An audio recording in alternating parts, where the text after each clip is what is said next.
Hey, Tip Off Tales crew, and a massive welcome back to the podcast where we unravel the legendary stories and pivotal moments of NBA history. If you love basketball, you're in the right place.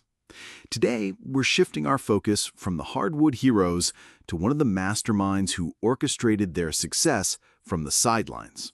We're diving into the legacy of a coach so unique, so successful, he earned titles like the Zen Master. This is Architects of the Game, Phil Jackson, the Zen Master's 11 rings. 11 NBA championships as a head coach. Think about that. 11.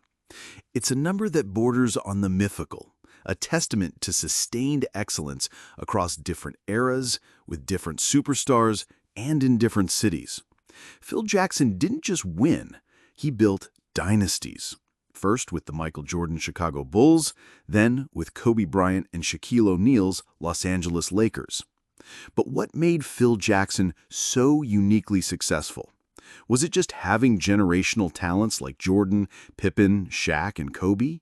That's undoubtedly a huge part of it, but few, if any, have achieved what Jackson did. The secret, or at least a significant part of it, lies in his unconventional approach, his Zen philosophy, and his mastery of managing egos bigger than the arenas they played in. Born in Montana, the son of two Pentecostal ministers, Jackson's early life was steeped in structure and faith. He was a solid NBA player himself, winning a championship with the New York Knicks in 1973. But it was his coaching career where his true genius blossomed. After stints in lower leagues, he landed with the Bulls as an assistant, eventually taking the head coaching reins in 1989. The Bulls had Michael Jordan, arguably the greatest individual talent the game had ever seen, but they couldn't get past the bad boy Detroit Pistons. Jackson's challenge wasn't just X's and O's. It was about fostering a team concept, getting Jordan to trust his teammates, and implementing Tex Winter's complex triangle offense. The triangle offense was key. It wasn't just a set of plays. It was a system that emphasized ball movement, player movement, reading the defense, and creating opportunities for everyone.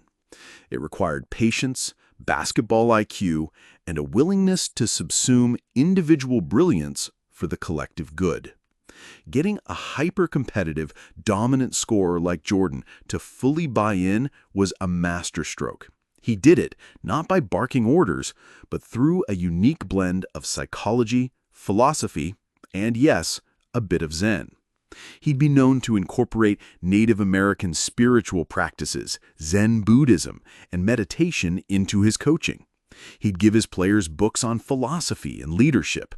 He'd hold team meetings in unconventional settings. This wasn't just for show. It was about building mental toughness, fostering mindfulness, and creating a team culture that could withstand the immense pressure of championship contention.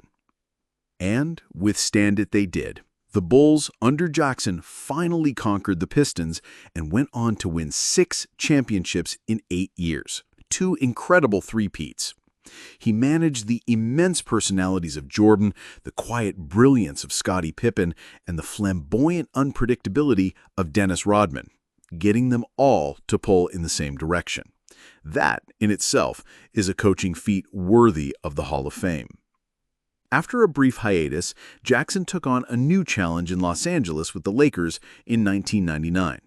Here, he had 2 young, supremely talented, but often clashing superstars, Shaquille O'Neal and Kobe Bryant. The ego management required here was perhaps even greater than in Chicago.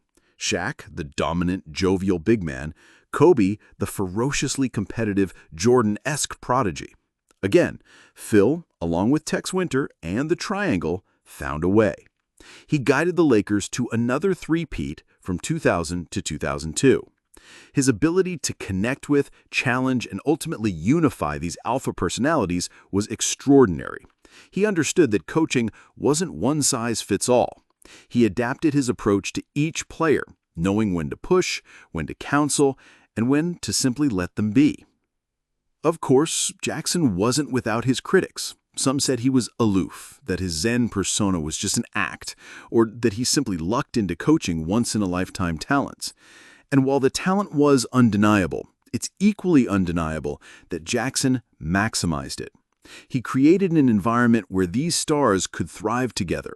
He understood the long game, the grind of an NBA season, and the mental fortitude required to win when it mattered most.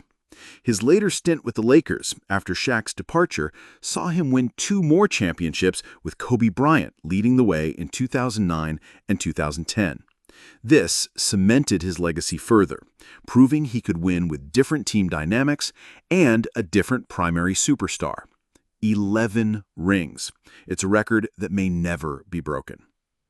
So what is the ultimate legacy of Phil Jackson, the Zen master? It's more than just the championships. It's a legacy of a coach who dared to be different, who valued the mental and spiritual aspects of the game as much as the physical and tactical.